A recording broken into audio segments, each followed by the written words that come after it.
نبی پاک صلی اللہ علیہ وسلم کے مدینے آنے سے پہلے ایک شخص تھا، عبداللہ بن ابی سلول اس کا نام تھا۔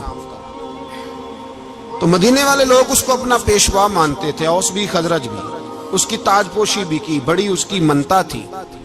جب حضور آ گئے تو اس کا کاروبار بند ہو گیا۔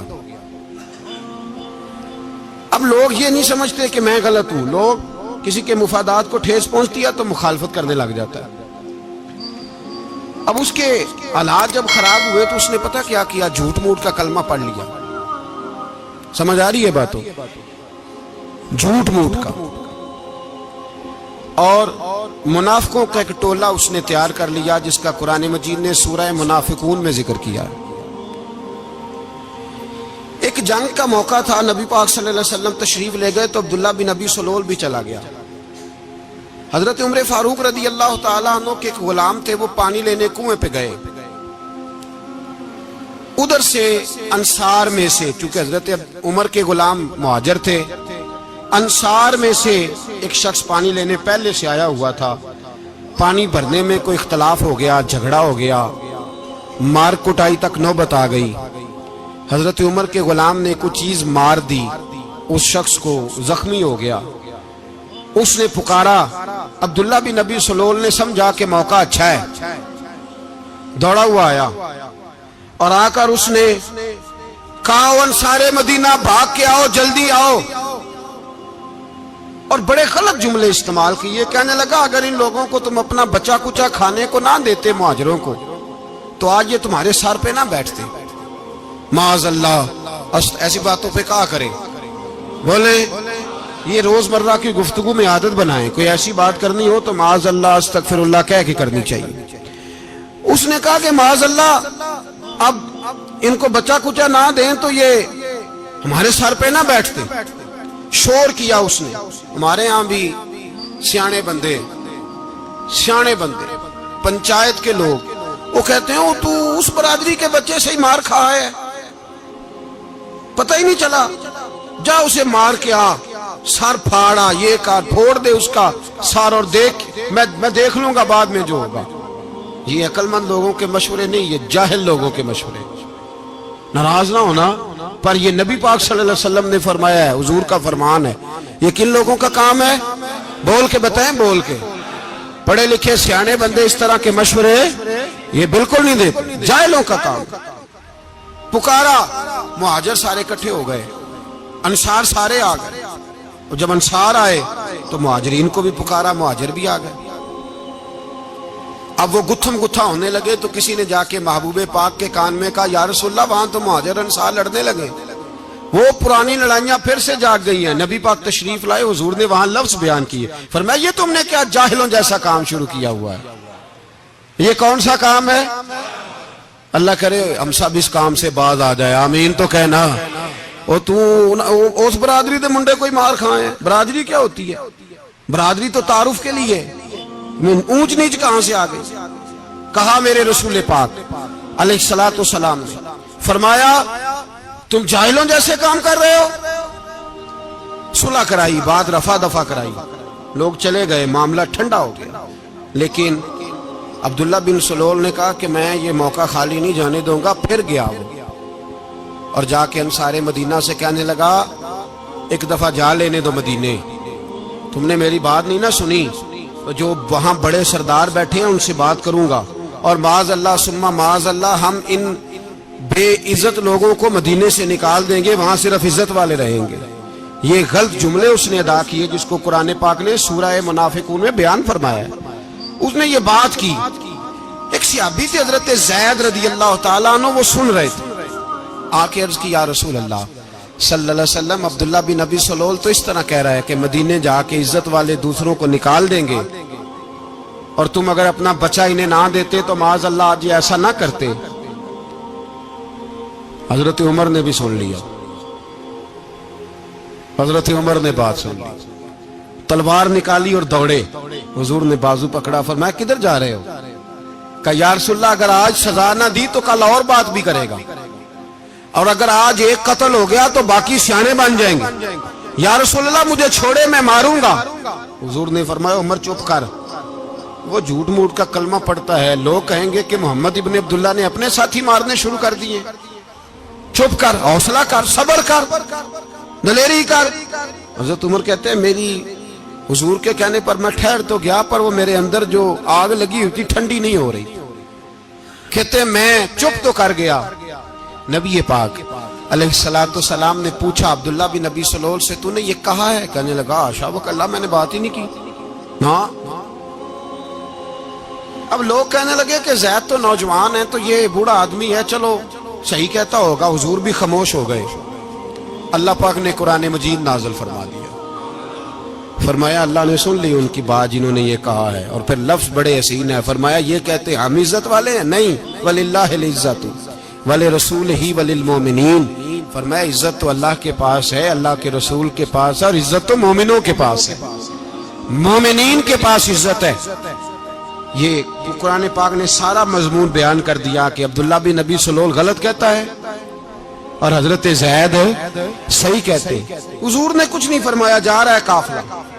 جب مدینے کی سرحد آ گئی نا، حدود مدینہ منورہ کی شروع ہوئی، تو عبداللہ کا اپنا بیٹا، اس کا نام بھی عبداللہ بن عبداللہ تھا، اپنا بیٹا اس کا بڑا مخلص جانثار غلام تھا میرے رسول پاک صلی اللہ علیہ وسلم کا، وہ تلوار لے کے مدینے کی حد پہ کھڑا ہو گیا اور کہنے لگا میرے باپ تو نے اتنی بے ایمانی کے لفظ کہے کہ میں ان کو نکال دوں گا؟ کہے اپنی زبان سے کہ میں ذلت والا ہوں، رسول پاک کو اللہ نے بڑی عزت عطا فرمائی، کہے ورنہ میں تیری گردن کاٹ دوں گا۔ بول، کہے حضور بھی عزت والے اور نبی پاک کے غلام بھی عزت، کہے اپنی زبان سے، کہے میرے رب کا یہ فرمان ہے وَرَفَعْنَا لَكَ ذِكْرَكَ، حبیب میں خود تیرے لیے تیری شانوں کو بلند فرما دوں گا۔ تو تو دشمن ہو کے کہنے لگا میرے بیٹے مجھے معاف کر دے، مصطفیٰ تو بڑی عزتوں والے ہیں، ان کے غلام شانوں والے۔ جب بیٹا تلوار لے کے سامنے کھڑا ہوا، شہرت ہوئی، اب نبی پاک نے حضرت عمر کی طرف دیکھا، کہا عمر تیری بات صحیح تھی، اب جو ہوا یہ زیادہ صحیح تھا، وہ میں نے تجھے کہا حوصلہ کر، تدبر کر، وقت کا انتظار کر، یہ صحیح ہوا کہ وہ صحیح تھا۔ تو حضرت عمر فاروق کہنے لگے یا رسول اللہ میں گواہی دیتا ہوں آپ واقعی اللہ کے سچے رسول ہیں صلی اللہ علیہ۔ اتنی اچھی رائے، وقت فیصلہ کرتا ہے، تدبر سے چلے، دانائی سے چلے، علم پیدا کریں، بردباری۔ ہمیں کئی دفعہ سجدہ صاف کرنا پڑتا ہے، ہم جو کہتے ہیں بات اس کے الٹ نکل آتی ہے۔ ہم کسی شخص کے بارے میں کچھ تبصرہ کر بیٹھتے ہیں، کچھ عرصے کے بعد ہمیں پتہ چلتا ہے کہ وہ تو ایسا تھا ہی نہیں، ہم نے غلط بات کر۔ ہم بغیر تحقیق کے، بغیر تفتیش کے، حوصلہ نہ ہونے کی وجہ سے، صبر نہ ہونے کی وجہ سے ہم بہت سارے کام کر گزرتے ہیں، پھر ہمیں نقصان ہوتا ہے۔ اپنی زندگی میں حلم نہ چھوڑیں، حوصلہ نہ، لڑائیاں ہوتی ہیں نا گھروں میں، اس کی وجہ خامد ہوتا ہے، بیوی نہیں ہوتی۔ یہ بات گھر جا کے بتانا کہ آج انہوں نے کہا لڑائی کی وجہ کون ہوتا ہے؟ نہ بولو تسی، پر میں تے آنکھ ہی چھڑیا ہے، وہ تو ریکارڈ ہو گیا ہے۔ لڑائی کی وجہ کون ہے؟ جڑے باتیں لڑتے ہیں وہ کندے ہی نہیں پے۔ وجہ کون بنتا ہے جی؟ کیوں بلا؟ اس لیے کہ نبی پاک صلی اللہ علیہ وسلم نے فرمایا عورت کی عقل آدھی ہے، تو تیری تو پوری ہے نا، جس کا مطلب ہے لڑائی اگر بچ سکتی تھی تو مرد کی وجہ سے بچ سکتی تھی، گھر میں امن ہو سکتا تھا۔ کہتے ہیں جی بڑی بیوقوف ہے، میری سنتی نہیں۔ تو میں نے کہا جو اس سے بحث کر رہا ہے وہ سیانا ہے؟ بولیں، جو بحث کر رہا ہے وہ عقل مند ہے؟ بندہ تو چلو تھا وہ دانشور، شیکسپیئر، باتیں بعض اوقات اس کی کچھ ایسی ہیں۔ اس سے کسی نے پوچھا تھا عورتوں سے کون جیت سکتا ہے بحث میں، تو اس نے کہا تھا وہ جو ان سے بحث نہ کرے، جو ان سے بحث ہے۔ تو بھائی تو وجہ اس لیے کہ حوصلہ تو نہیں کرنا تھا۔ نبی پاک علیہ السلام نے فرمایا بی بی ٹیڑھی لکڑی ہے، سیدھی کرنے کی کوشش کرو گے تو ٹوٹ جائے گی، سیدھی۔ تو پھر کتنا بیوقوف ہے جو پتھر سے سر رگڑ رہا ہے، کتنا نادان ہے جو یہ حرکت کر رہا ہے، دریا میں چھلانگ لگا کے کہتا ہے ڈوبوں گا نہیں۔ تو بھائی حوصلہ پیدا کرے، علم پیدا کرے۔ بہت ساری ایسی باتیں کرے گی جس میں اشتعال آئے گا، فٹافٹ 3 لفظ طلاق کے دے دیے، اب بھاگا گیا مفتی صاحب کے پاس، او ہو 4 بچوں کا کیا بنے گا؟ اور یہ بات پکی ہے کہ بچوں کو صرف ان کی ماں ہی پال سکتی ہے، ان کی ماں۔ اور بات مجھے نہیں بھولتی، ایک شخص نے بیوی کو طلاق دے کے دوسری شادی کی. اس کا بیٹا تھا 10 سال کا. تو اس نے اپنے بیٹے سے کہا کہ بیٹے بتا پرانی اماں صحیح تھی یا یہ صحیح ہے؟ اس نے کہا نہیں ابا وہ تو جھوٹ بڑے بولتی تھی، یہ صحیح ہے. وہ جھوٹی تھی، وہ جھوٹ بڑے بولتی تھی میری سگی اماں، یہ سچ بولتی ہے. اس نے کہا وہ کیسے؟ کہنے لگا اس لیے کہ میں کوئی شرارت کرتا تھا تو میری سگی اماں مجھے تھپڑ مارتی تھی اور کہتی تھی تجھے روٹی نہیں دینی، جا دوڑ جا گھر سے.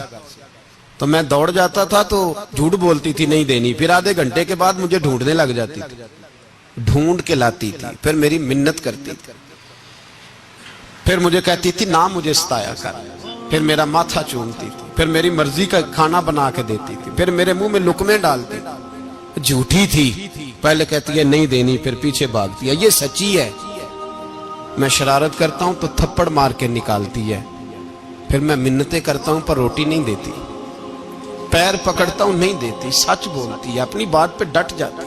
او بھائی بچے اس کی ماں ہی پال سکتی ہے، تو نے 3 جملے کہتے سوچا ہی نہیں، تیرا کا گیا تو یہ تو نئی بیوی ملے گی، اور اس کا بھی کیا گیا، اس کو بھی شاید شوہر مل جائے. ان پھولوں کی پرورش صرف ان کا مالی کر سکتا ہے، دوسرا کر سکتا؟ تو نے حوصلہ ہی نہیں کیا. ٹھیک ہے غلطی بیوی کی تھی پر تو مرد تھا نا، تیرے پاس تو دلیری تھی. فٹافٹی 3 طلاق کے جملے کہہ دیے. اور میرے رسول پاک علیہ السلام نے فرمایا جائز کام بڑے ہیں پر طلاق جائز تو ہے پر میرے رب کو پسند نہیں، اللہ کو پسند. تو نے مالی بگا دیا جس نے تیرے گھر کا باغ سینچنا تھا. تو بھائی یہ حوصلہ نہیں، درجنوں طلاقیں، 20 کیس، اور ابھی وہ شادی کے پورے کپڑے نہیں پہنے تو طلاق پہلے. اس کی وجہ یہ کہ حوصلہ نہیں، صبر نہیں، رضا نہیں، ہم احساس نہیں کرتے. اگر تو یہ سمجھ جائے کہ بس اللہ نے جو میرے لیے بہتر سمجھا مجھے دے دیا، صحیح ہے میری آزمائش ہے، کیا ہے کچھ ہے، جو اس نے بہتر سمجھا مجھے اس نے، پھر تو سکھی ہو جائے، تیرے لیے جینا آسان ہو جائے، پھر تو بہت ساری پریشانیوں سے آزمائشوں سے دور ہو جائے. میرے نبی پاک علیہ السلام نے ہمیں حوصلہ کرنے کا حکم دیا، دلیری.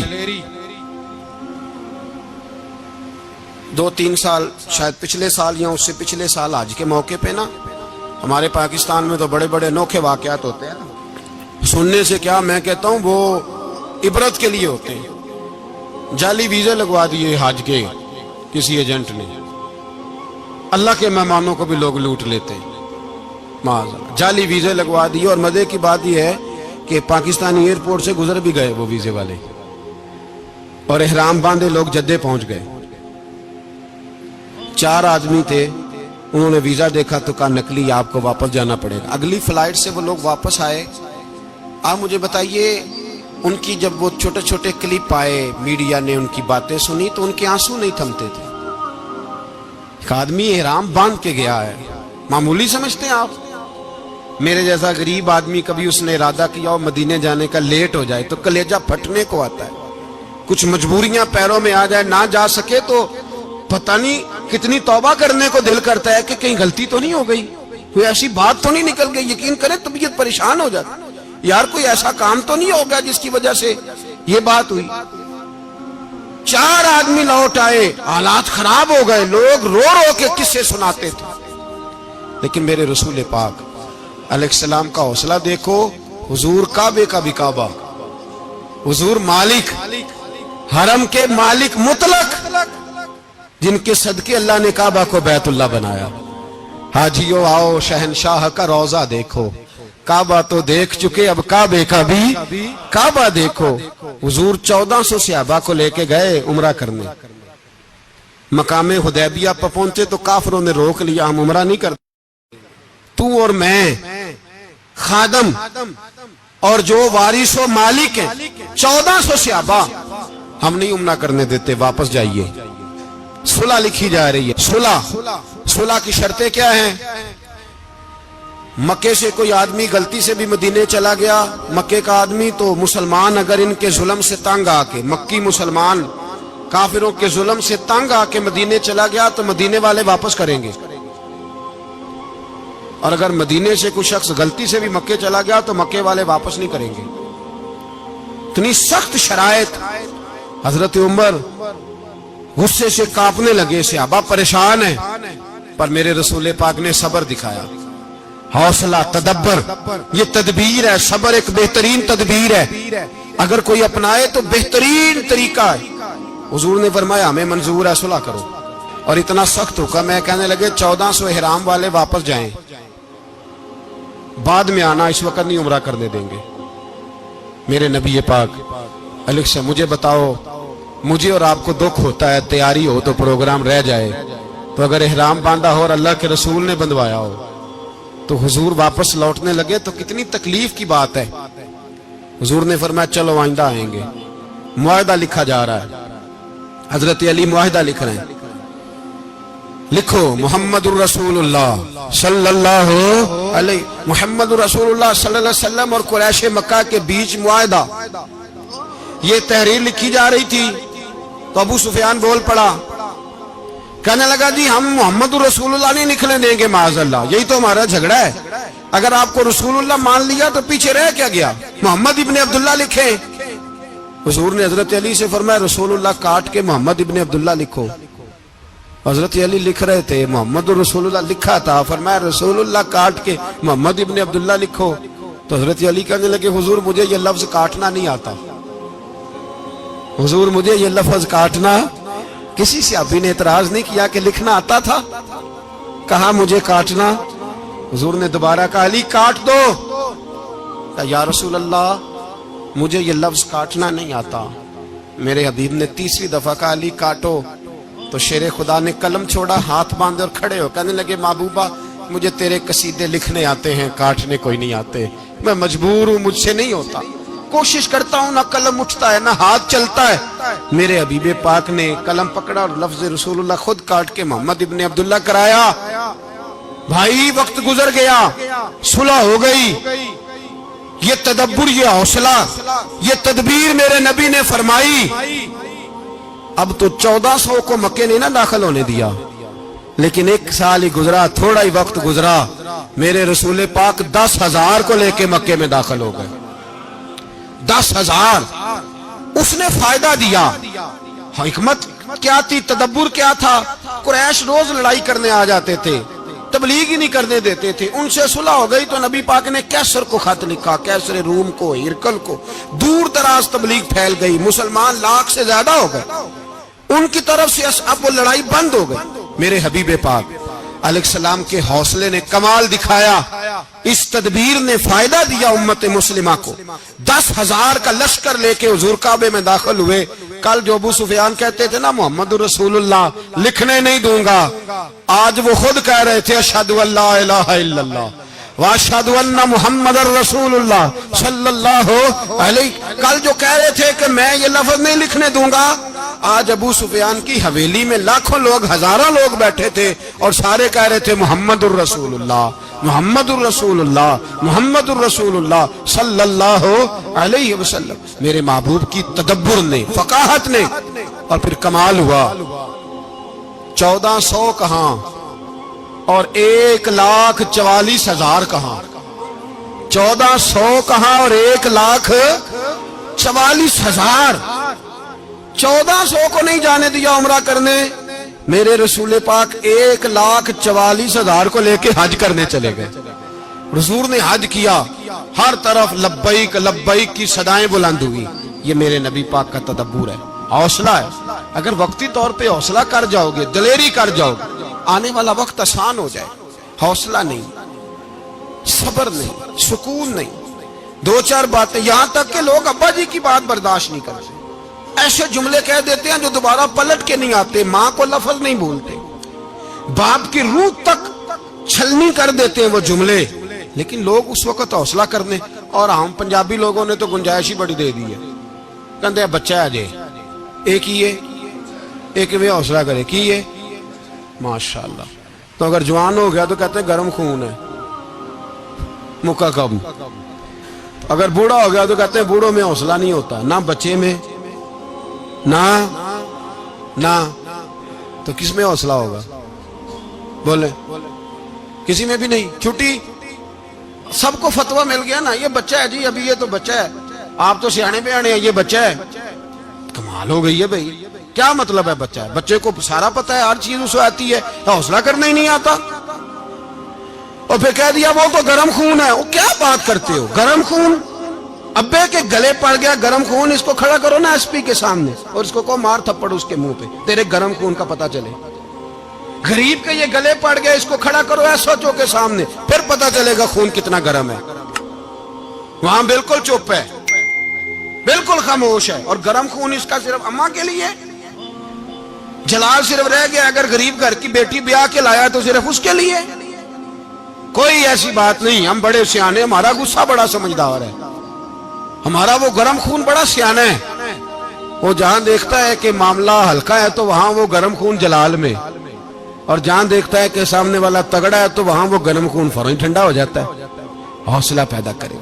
زندگی حوصلے مند لوگ جیتے ہیں, جو حوصلے مند نہیں ہوتے وہ تو زندگی کا ایک سال لطف سے نہیں جی پاتے. حوصلہ کریں, مسکرائیں. میرے نبی پاک صلی اللہ تعالی علیہ وسلم نے نا عثمان بن طلحہ, کعبے کی چابی ان کے پاس ہوتی تھی, تو حضور نے ایک دن فرمایا عثمان, اچھا یہ نہیں تھا کہ عثمان خاص لوگوں کو چابی کعبہ کھول کے دکھاتے تھے, بلکہ ان کو قریش کی جانب سے یہ حکم تھا کہ جو بھی تجھے کہے تو نے کعبے کا دروازہ کھول دینا. نبی پاک علیہ الصلوۃ والسلام نے نا ہجرت سے 2-4 دن پہلے کہا کہ عثمان ذرا چابی دو, میں نے کعبہ اندر سے دیکھنا ہے. بڑے ٹھنڈے دل سے ذرا سننا, ادھر دیکھو میری طرف, ادھر دیکھیے گا ذرا میرے بھائی. میں نے ایک بندے سے کہا یار پانی کی بوتل دینا دکاندار سے, ایک ہے اس نے کہہ دیا نہیں میرے پاس. اس بات کا کوئی غصہ بولیے, اور اگر وہ کہے سارے زمانے کو ملے گی آپ کو نہیں دینی, پھر بولے میرا خیال ہے چپ کر کے ہنس کے آ جائیں گے, سوال ہی نہیں پیدا ہوتا. ہم کہیں گے مجھے نہیں نہ دینی, تو نے تو دکان اٹھا یہاں سے بند کاری سے. کیا مطلب ہے سب کو دینی ہے تجھے نہیں دینی, کیا معنی ہے اس کا؟ لے کے جاؤں گا, جھگڑا ہوگا, بحث کریں گے. عثمان بن طلحہ سے حضور نے فرمایا دروازہ کھولو, کعبہ دیکھنا ہے. عثمان کہنے لگا میں ساری دنیا کو دکھاؤں گا, آپ کو نہیں دکھاؤں گا.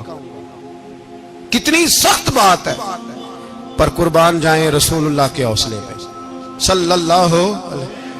عثمان کہتے ہیں میں نے یہ بات کی تو نبی پاک مسکرانے لگے, اور میں اچھا نہیں دینی, تو حضور نے نا مسکرا کے اور میری کمر پہ تھپکی دی, فرمایا اچھا یاد رکھنا یہ چابی میں تجھ سے لے لوں گا, اور جس کو میرا دل کرے گا میں اس کو دوں گا. عثمان کہتے ہیں روز رات کو نبی پاک کے یہ جملے میرے کانوں میں گونجتے تھے کہ حضور نے فرمایا. کہتے ہیں جس دن پتا چلا نا نبی پاک 10,000 کا لشکر لے کے آ رہے ہیں, تو ابو سفیان میٹنگیں کر رہے تھے, مکے کے سارے سردار تیاری کر رہے تھے, اور میرے کانوں میں ایک ہی لفظ تھا کہ حضور نے فرمایا میں چابی لے لوں گا, پھر جس کو میں چاہوں گا اسے دوں گا.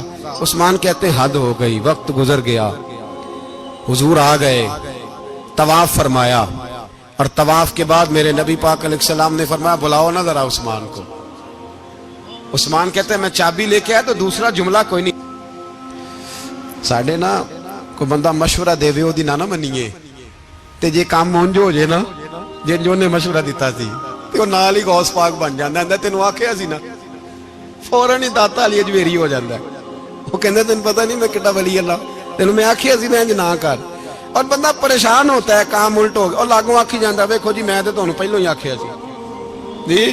عجیب بات ہے, شیخ چلی کی طرح پیچھے پڑ جائے گا, میں نے تو پہلے ہی کہا تھا. او بس کر یار, اب تو خواجہ معین الدین اجمیری ہو گیا, بس کرو. مشورہ ہی ہوتا ہے, کسی کا مل جاتا ہے اور کسی کا نہیں لیا جاتا. فوری طور پہ بندہ اٹھ کے نا تو ولایت کی 4تھی سیڑھی پہ چڑھ جائے گا, کہے گا میں تو ابدال وقت ہوں, میں کتب دورہ ہوں, میں نے تجھے کہا نہیں تھا. اب بس کر یار.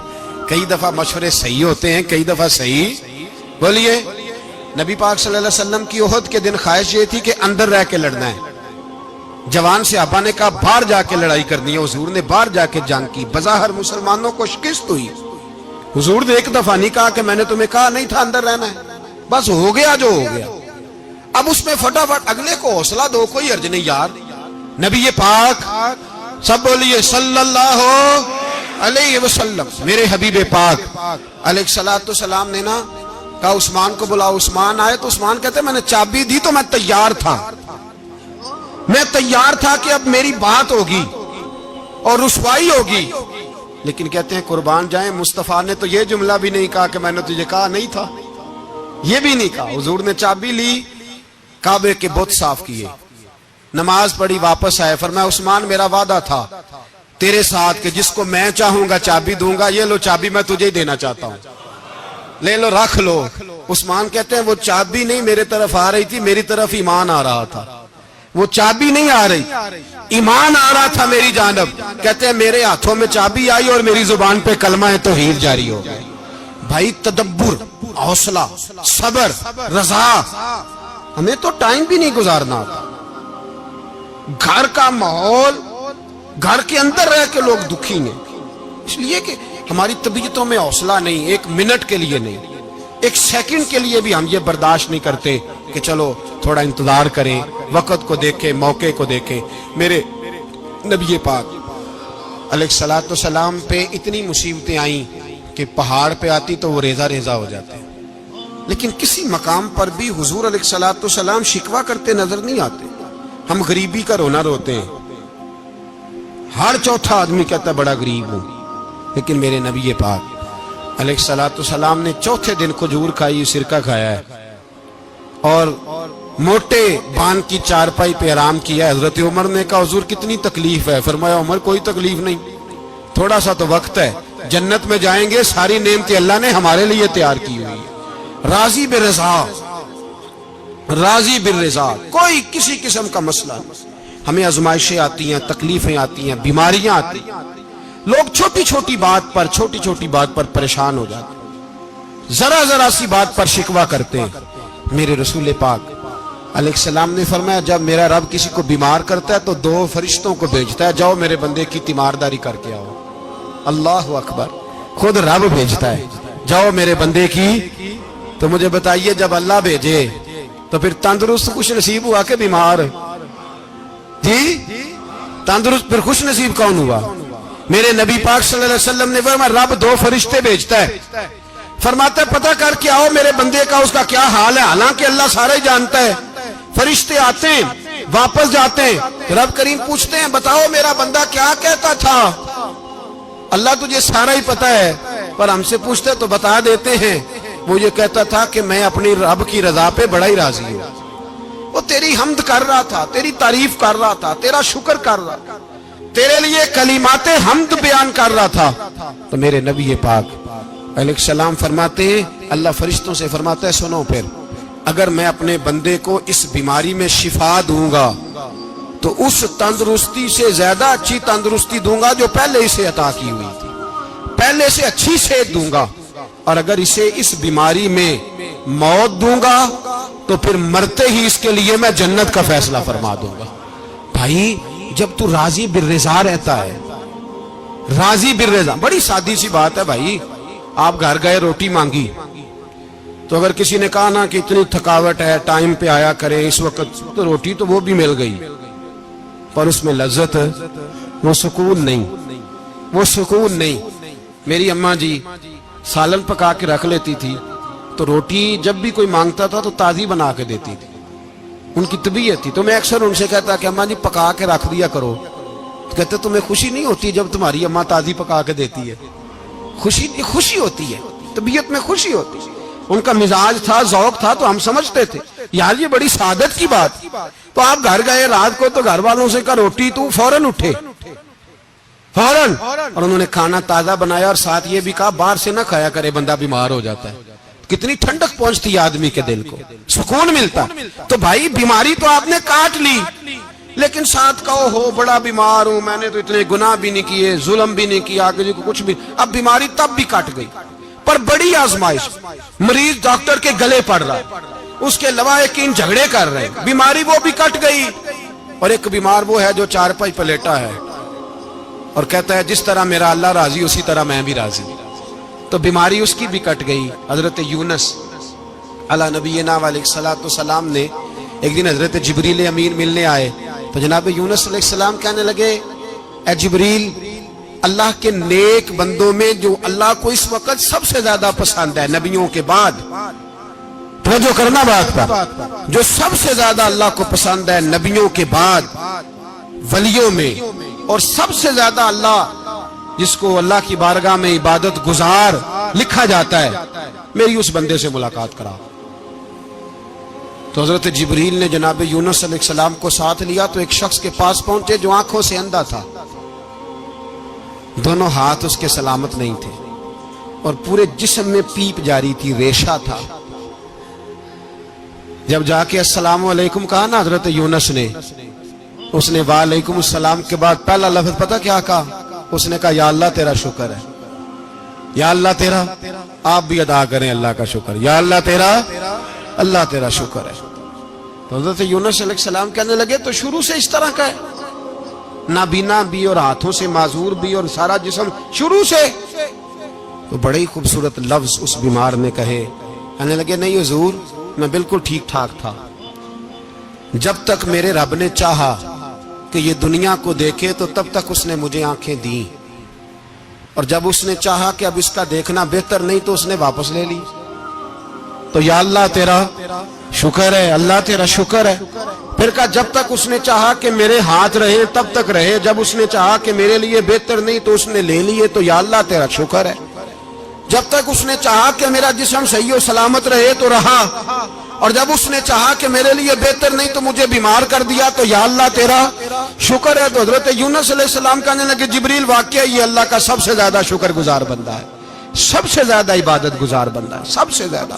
میرے نبی پاک علیہ السلام نے فرمایا میرا مومن ہر حال میں ہی نفع میں ہے، نعمت ملے تو شکر کر کے نفع، مصیبت آئے تو صبر کر کے نفع، اپنی زندگی میں تحمل، بردباری، علم پیدا کرے، حوصلہ پیدا کرے۔ ہر آنے جانے والے شخص کے مزاج کے مطابق اسے نہ ملے، اپنا مزاج صحیح رکھے، اپنی طبیعت کے مطابق اپنے ماحول کو برقرار رکھے۔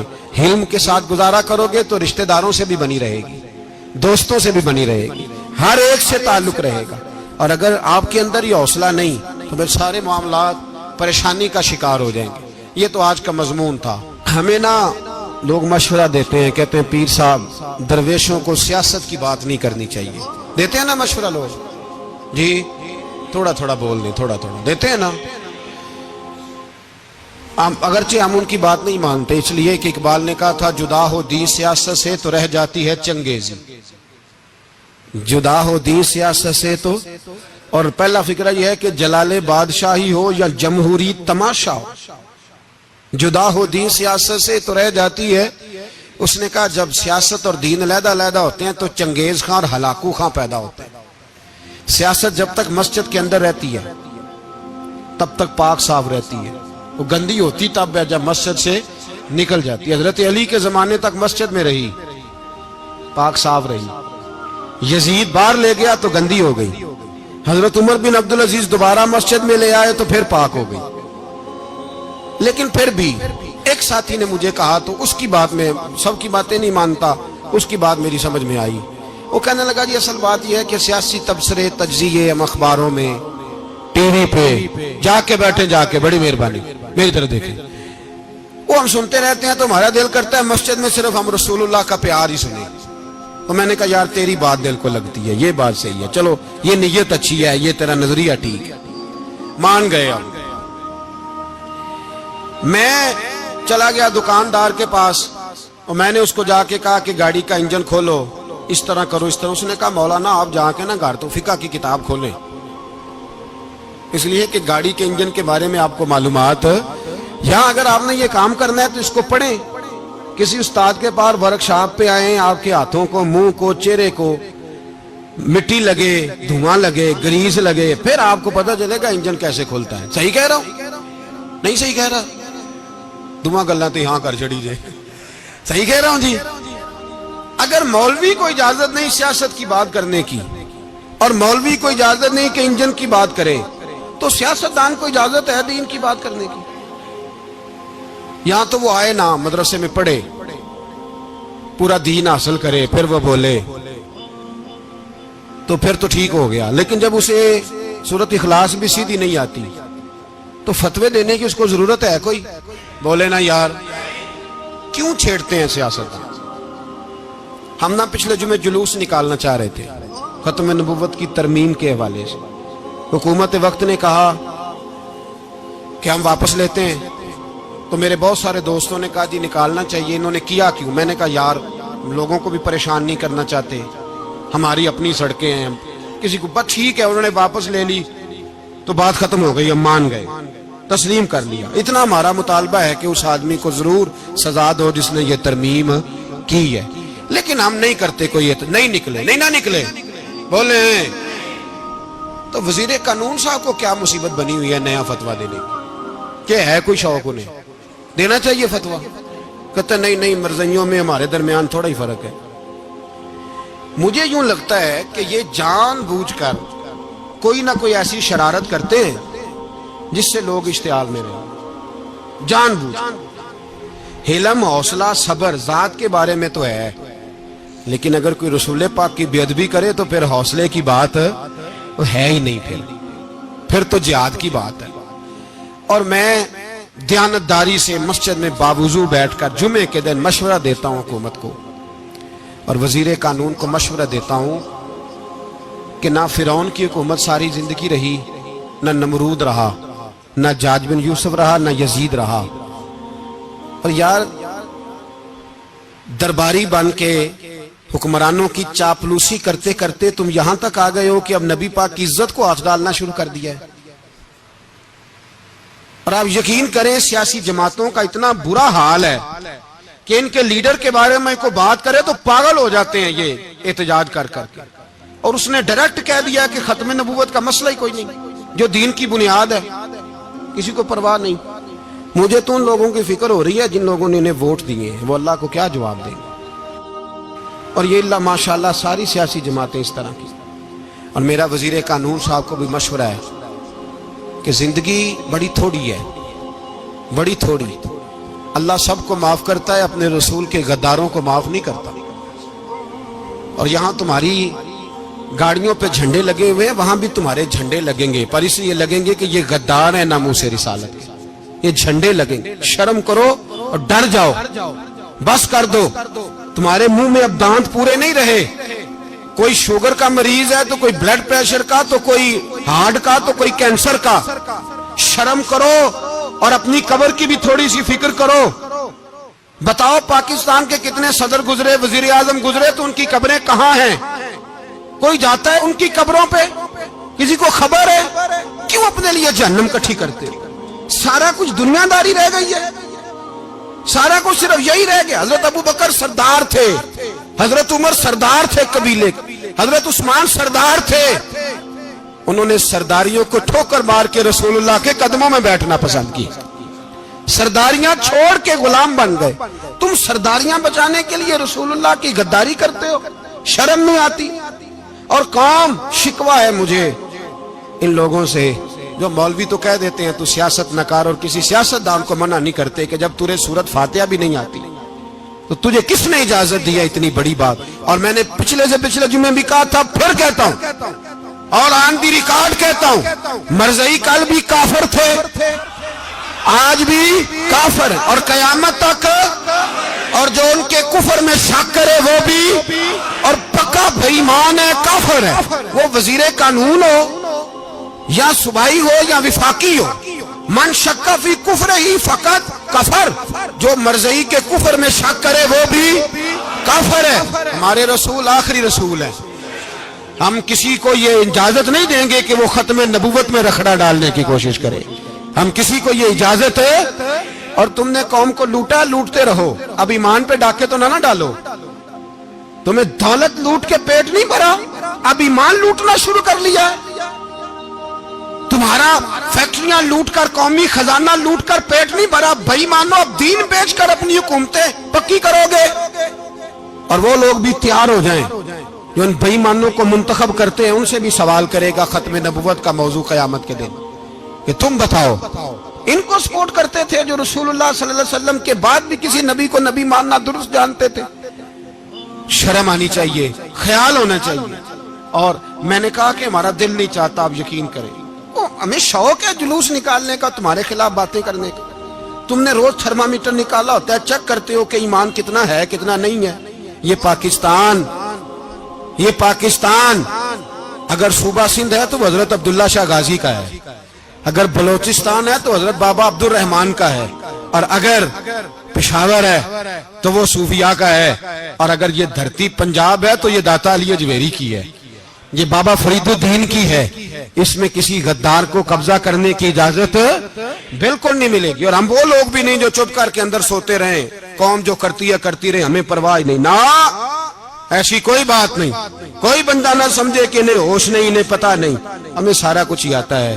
پھر اگر کل کو کوئی ممتاز قادری پیدا ہو گیا تو شکوہ نہ کرنا, کل کو کوئی پھر سے عامر چیمہ نکل آیا تو شکایت نہ کرنا, یاد رکھنا.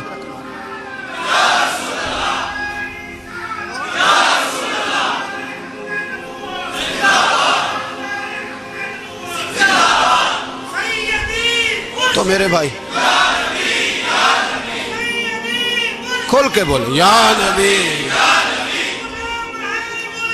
رسول کے صلی اللہ.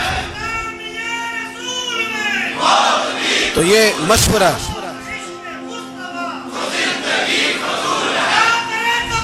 جزاک اللہ, تو یہ تمہیں مشورہ ہے.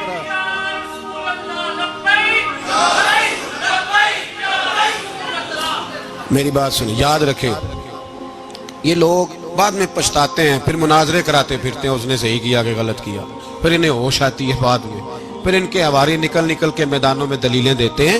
اس لیے ہمارا مشورہ ہے انہیں کہ یہ اپنی حد میں رہیں, اور جو کام تمہارے ذمہ, میں نے کہا نا تم نے بڑا لوٹا, یہ قوم روز تمہیں موقع دیتی ہے لوٹنے کا, یہ موقع دیتی ہے, تو تم نے دولت لوٹ کے پیٹ نہیں بھرے, اب ایمان لوٹنے کے چکر میں آ گئے ہو. یاد رکھو مسلمان گناہگار ہیں, غدار نہیں ہیں.